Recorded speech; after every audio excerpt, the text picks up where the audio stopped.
All right, with it being open week, I wanted to have Claudia jump on board. Claudia Collins, of course, the guru of the recruiting roundup, the face, the voice. She has people to help her on the side, but our teammates.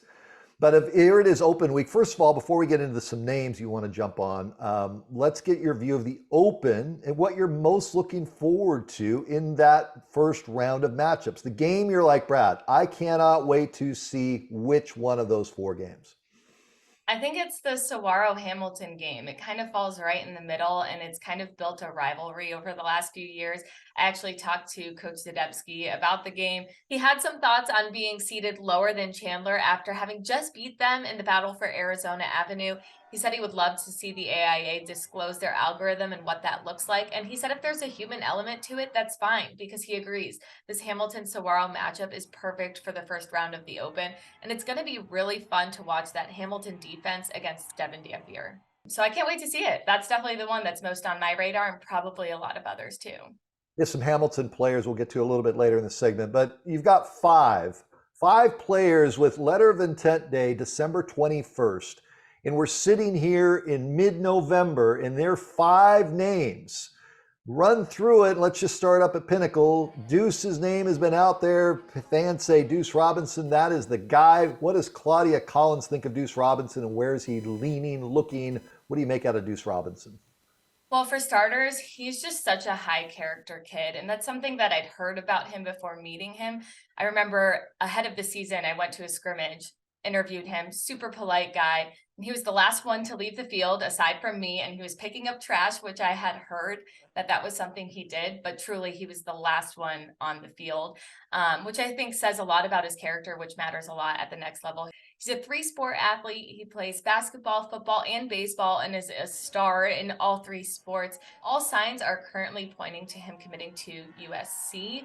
But he recently told Jordan Spurgeon at his All-American Game jersey presentation that he doesn't plan to make a decision anytime soon.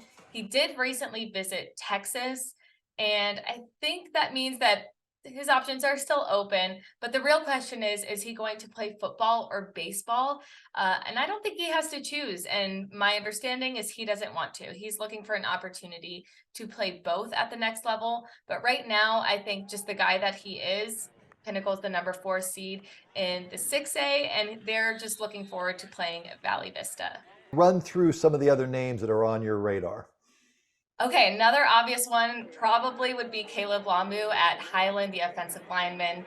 He's 6'5", 260 pounds, super athletic, and I'd say his quarterback is pretty safe with him on the O-line. Utah, USC, and U of A have been the schools that he says have reached out the most. However, he talks really highly about BYU, so I wouldn't be surprised to see him maybe go that direction. He is LDS. He talked a lot about the crowd at BYU, which Brad, you and I can attest to. We were at the BYU ASU game, and I couldn't hear myself think. He said it's on SEC level crowds. I have to agree with that completely. Right now, sources project him to go to USC, and he was at the USC ASU game recently. He talked to Elijah Page, who was previously committed to play at Notre Dame, then decommitted, and is now committed to play at USC. So I'm sure he's in his ear saying, hey, join me over at USC. We'll see where that ends up. Right now, Highland is looking ahead to playing Perry in the first round of the 6A playoffs. They're the number 2 seed in 6A, which I think that was one of the big surprises in the seeding. A lot of people expected to see Highland in the Open, but I think they're going to have a long run in the 6A playoffs. Over at Mountain View would be Cy Candielli, the offensive lineman over there. Met him at Mesa Media Day ahead of the season, and one of the things that we were hearing from coaches over and over again is that he's just a leader on and off the field. He's that guy in the classroom that's doing very well. He's very smart, hardworking, has a 4.0 GPA, and he's got offers from Ivy League schools like Harvard and Penn, among many others, but he also has an offer from ASU and did say that he would be potentially interested in staying in state. But he's a really versatile athlete. He plays center or tackle. Unfortunately, the Toro season has come to an end. So I'm thinking maybe that means now's the time he'll be thinking about where he's headed next. And then over at Hamilton, it's a program that they're sitting there in the open division. Yeah, it's 4-5 against Saguaro, as we alluded to a little bit earlier, but I think there's some players over there, Claudia, that are being slept on a little bit, not getting a whole lot of buzz, a whole lot of attention with LOI Day coming up on December 21st. Yeah, I think if we talk about guys who aren't getting enough attention over there, I want to start with Chandler Davis, the edge rusher.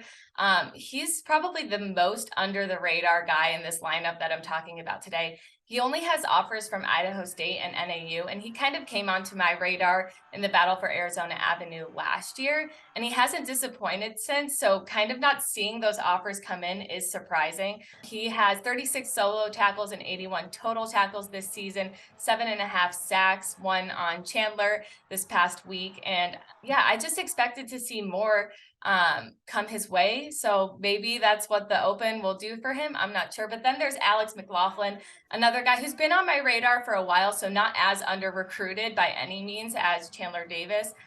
He's 6'2", 290. Great player, great player, great motor. Love watching him play.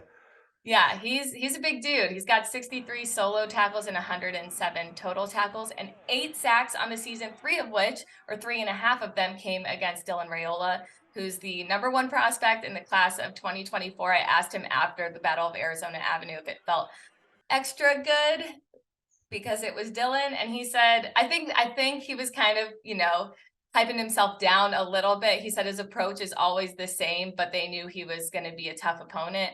And yeah, I mean, he definitely made Hamilton defense look incredible. And I think they're going to be really, really fun to watch, like I said, in that matchup against Saguaro. Claudia Collins, the Recruiting Roundup, brought to you by IBEW 640. We appreciate their support. We appreciate Claudia. She'll be out storming a sideline near you during the Open.